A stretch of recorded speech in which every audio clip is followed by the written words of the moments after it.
later that made me understand maybe why Clue was like that. Somebody told me at Dame on my first album, bet Clue, that I would do more numbers than Fab.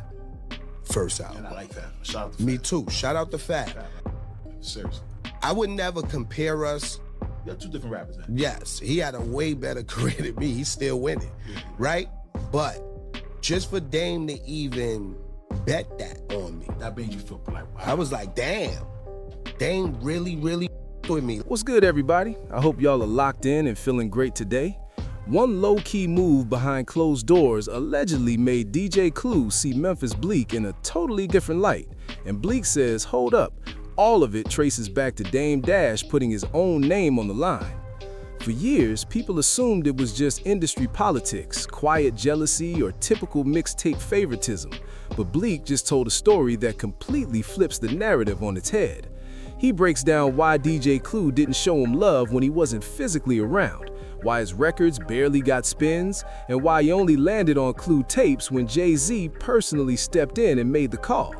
Then, Bleek dropped something he didn't even find out until after the Roc split, a behind-the-scenes wager involving Dame Dash that quietly shaped how DJ Clue viewed him from day one. No shouting, no bitterness, just raw industry reality. Now I'm about to play this clip so you can hear it for yourselves. But before I do, make sure you like the video, drop your thoughts in the comments. CEO. Yep, say yo. Say, Blake, I hate to say it, he is the boss. That's right. He's the, He was. your boss. Your man. And Jay's your boss. Everybody here. That's Jay, right. He don't like the lyrics. He was the boss, and he used to be on me like, yo, you gotta Yeah, he do was this hard on wasn't Bleek. right. I know why he's hard on Bleek, because everybody knows Jay and Bleek are like this, and Bleek is like his nephew, his son. He loves Yo, you know, So he thinks Jay saw Dame wasn't having that shit. You know, I found out something later in my career about Dame that I never even knew when we was together. Like, I found out during the breakup, and it made me like, damn, Dame really with me, my G. Because in my whole career, Clue is my brother. I have nothing against Clue, right? But I always felt like with Clue in my face, Clue showed the most love. When I'm not there, Clue always gave me the vibe, he don't with me. Clue don't play my music. You always, yeah, I remember. Clue don't, you know what I mean? I only was on the mixtape. I was only on the mixtape with Jay invited me. I'm on the song with Jay. You know what I mean? Or I'm on with Beans. Like, Clue never really embraced me being a part of Roc-A-Fella. Always fine. I could be wrong. I don't know. You know what I mean? But I found out something later that made me understand maybe why Clue was like that. Somebody told me at Dame on my first album, bet Clue, that I would do more numbers than Fab. First album. And I like Fab. Shout out to Me too. Shout out to Fab. Seriously. I would never compare us. You got two different rappers. Yes, he had a way better career than me. He's still winning, right?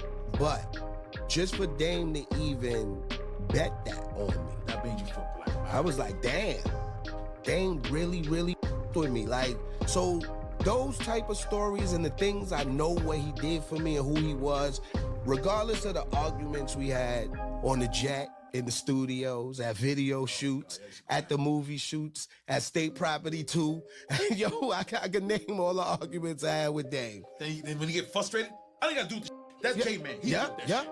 Am I lying, Bleek? Yeah. Jay do that shit. I ain't dealing with that shit. I ain't got to deal with you, Bleek.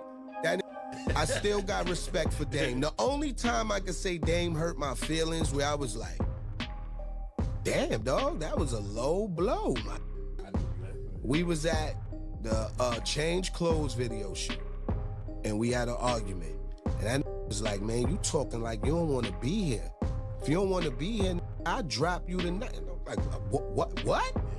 You ain't got that power.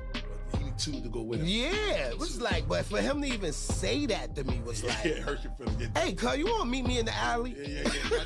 That's all Bleek knew. That's all I knew. Straight when up. I got down, that's all I knew was Roc-A-Fella. Straight I'm with up. you. You blood. I take a blood test. Roc-A-Fella's coming out my blood. I don't know nothing else. That's all a I know. fact, bro. All I So I was Tersey. they brought you on as an A&R, and you had a tough role, a tough position, but you was very important, bro. I just want you to know that, because I never got a chance to tell you that. A lot of raps, a lot of rhymes, a lot of songs, a lot of features with me and Beans wouldn't have been what they were if you wouldn't have said what they sent you to say.